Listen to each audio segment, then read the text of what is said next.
पूर्णिमा जी, जहां तक मुझे ध्यान पड़ता है कि जब 2019 के लोकसभा के चुनाव हो रहे थे तो राम मंदिर का उतना ज्यादा जिक्र नहीं हुआ था। एक साल पहले लोगों को यह बताना कि देखो राम मंदिर 1 जनवरी को बन के तैयार हो जाएगा, गगनचुंबी, क्या ये उनकी कमजोरी का प्रतीक है? कहां भारतीय जनता पार्टी, नरेंद्र मोदी बार बार ये अपने प्रवक्ताओं से कहते हैं कि भाई हर डिबेट के अंदर आप सरकार की जो उपलब्धियां हैं उनके बारे में जिक्र करिए। आप किसी बीजेपी के नेता से बात करो कि देखिए 2000 हमने पिछले 8 सालों में कितनी तरक्की हिंदुस्तान में कर ली, दुनिया के स्तर पर भारत को विश्वगुरु के तौर पर देखा जा रहा, आर्थिक प्रगति कितनी हो गई, उस पर जाने का भरोसा उनको क्या नहीं दिखता क्या? आशुतोष जी, इसमें सबसे पहले तो मैं ये बताना चाहूंगी कि जो 2014 का भी चुनाव हुआ था उसमें भी राम मंदिर का मुद्दा प्रमुख मुद्दा नहीं था। 2014 में भी जो मुद्दे थे वो महंगाई के, बेरोजगारी के और अच्छे दिनों वाले मुद्दे लेके मोदी जी जनता के पास गए थे। 19 में भी राम मंदिर का मुद्दा नहीं था। और अक्सर बड़े जो भाजपा के नेता हैं वो अपने स्टेटमेंट्स में, प्रेस कॉन्फ्रेंसेस में पूछने पर कहते थे कि राम मंदिर हमारे लिए चुनाव का मुद्दा कभी नहीं रहा है, ये हमारे लिए आस्था का विषय है। और चुनावी मुद्दा तो विपक्ष जो कि राम मंदिर नहीं बनने देना चाहता है वो बनाता है, या मीडिया जो उनको सपोर्ट नहीं करती है वो मीडिया इसको बनाती है। हमारे लिए ये आस्था है, चुनावी मुद्दा नहीं है।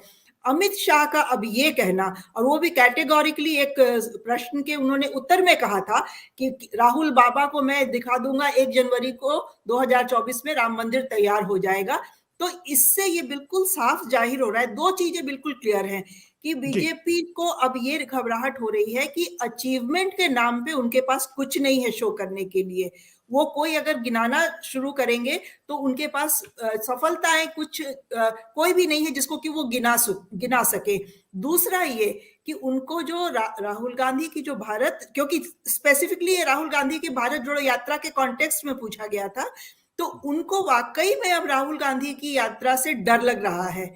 उनको ये लग रहा है कि ये अगर धर्म और जाति से परे जाके लोगों को कांग्रेस जोड़ने में सफल हो गई तो उनका तो सारा गेम प्लान चौपट हो जाएगा।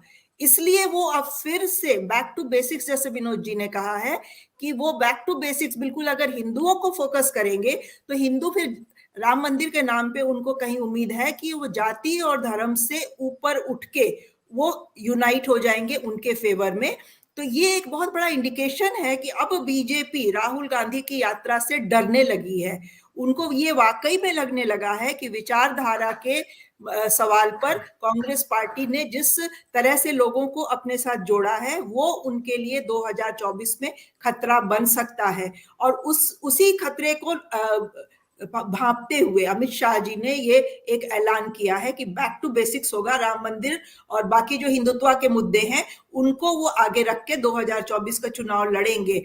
इसमें जैसा कि विनोद जी ने कहा, मुझे भी बिल्कुल लग रहा है कि सिर्फ राम मंदिर नहीं होगा, इसमें यूनिफॉर्म सिविल कोड का मामला भी आएगा, इसमें काशी कॉरिडोर का, विश्वनाथ और ज्ञानवापी मस्जिद का मामला भी आएगा, और जो शाही ईदगाह मॉस्क का मामला अभी जो नया नया अब शुरू हो रहा है, 1 साल है और हम देखते हैं कि ये मुद्दा आखिर कितना आगे जाएगा, वो भी बहुत जोर शोर से उठेगा।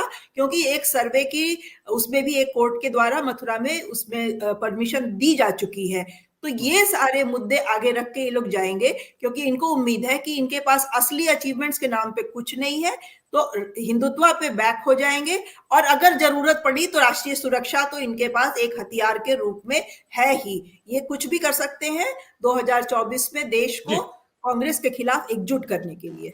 बिल्कुल पूर्णिमा जी, लेकिन संजीव जी, एक सवाल यहाँ पे ये उठता है कि उत्तर भारत में जहां कांग्रेस और बीजेपी का डायरेक्ट मुकाबला है, वहां बीजेपी लगभग सारे राज्यों में 50% से ज्यादा वोट लेकर आती लोकसभा के चुनाव में। विधानसभा में उसका वोट कम होता है, 10% के आसपास कम होता है, लेकिन लोकसभा में कुछ राज्य तो ऐसे हैं जहां 60% वोट है, 65% वोट है। वैसे में बीजेपी को राहुल गांधी से डरने की जरूरत क्या है? राहुल गांधी उत्तर प्रदेश में कहीं नहीं है, बिहार में भी कहीं दिखाई नहीं पड़ते हैं, पंजाब में भी उनकी हालत अब कमजोर दिखाई पड़ती है, दिल्ली में वो पूरी तरीके से साफ है।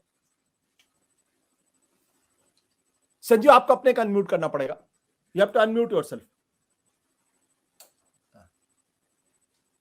know how to do that. जी, yes, I can hear. Okay. देखिए, सबसे बड़ी पहली बात तो मैं ये कहना चाहता हूँ कि मैं तो खुद काफी हैरान हूँ अमित शाह जी के बयान से, क्योंकि 1 साल पहले घोषणा करना और चाहे प्रश्न के उत्तर में चाहे भाषण में, इसका मुझे इतना ज्ञान नहीं है। पूर्णिमा जी कह रही थी किसी सवाल के जवाब में उन्होंने ऐसा कहा। बहरहाल जो भी बात है, लेकिन एक साल पहले करने की जरूरत कैसे आन पड़ी, क्योंकि उन्होंने दूसरी बात बिल्कुल सही कही। एक्चुअली नरेंद्र मोदी जी का जब से उद्भव हुआ है राष्ट्रीय राजनीति में, तब से कोई बीजेपी का नेता हिंदुत्व की बात जोर शोर से नहीं करता, कम से कम कोई बड़ा नेता। क्योंकि जैसे मैं 2014 चाहे 2019, मेरा मानना है शुरू से है कि हिंदुत्व की बात करने की अब जरूरत क्या है। हिंदुत्व की बात करने की जरूरत तो आडवाणी जी को थी, थोड़ा वाजपेयी जी, प्रमोद महाजन, दूसरे। मोदी जी तो खुद चलते फिरते हिंदुत्व में, तो उनको मतलब कोई नए सिरे से उनके नेतृत्व वाली बीजेपी को हिंदुत्व का मुद्दा जोर शोर से उठाने की आवश्यकता नहीं है। 2014 में वो एक चेंज एजेंट उम्मीद बन के भी आए, और यूपीए के भ्रष्टाचार और अच्छे दिन का वादा और एक बदलाव, नई बयान, ये उनका मेन थीम थी। और 2019 जैसे मेरे से पहले विनोद और पूर्णिमा जी दोनों ने कहा कि लार्जली राष्ट्रीयता, नेशनलिज्म के मुद्दे पे पुलवामा, बालाकोट, जिसका सब टेक्स्ट तो हमेशा हिंदुत्व है ही। पाकिस्तान से जब भी कुछ होगा तो उसके सब टेक्स्ट में हिंदुत्व रहेगा। तो हिंदुत्व का मुद्दा तो एक सतत है। तो फिर इतना कैटेगोरिकली इन योर फेस, मतलब इतना जोर शोर से कहने की क्यों जरूरत पड़ रही है एक साल पहले? ये क्या सच में, क्योंकि अमित शाह का सब कुछ कैलकुलेटेड होता है भाई। मैं कोई वो आशुतोष और संजीव श्रीवास्तव, विनोद अग्निहोत्री या इवन राहुल गांधी थोड़ी है जो कुछ भी बोल देंगे। उनका ऐसा माना जाता है, हम ऐसा सोचते हैं कि हर चीज सुनियोजित, सोची समझी, एक सोच के तहत बोली जाती है। तो फिर वो क्यों बोले? क्योंकि मुझे तो उसका कोई, अगर उसका लाभ क्या है? उन्होंने गेम ही पहले से आउट कर दिया, पर्चा ही लीक कर दिया, तो उसका मतलब क्या है? आज इस अगले 6 महीने तो कोई चुनाव भी नहीं है, तो उतना बिल्डअप करने की भी क्या जरूरत है? सो ये थोड़ा सा क्या बौखलाहट में उनके भी मुंह से कोई बात निकल गई जो वो नहीं बोलना चाह रहे थे। सो आई डोंट नो कि इसका क्या उत्तर दे, लेकिन हिंदुत्व तो डेफिनेटली एक बड़ा मुद्दा रहेगा। सत्य हिंदी का ऐप डाउनलोड करें गूगल प्ले स्टोर पर।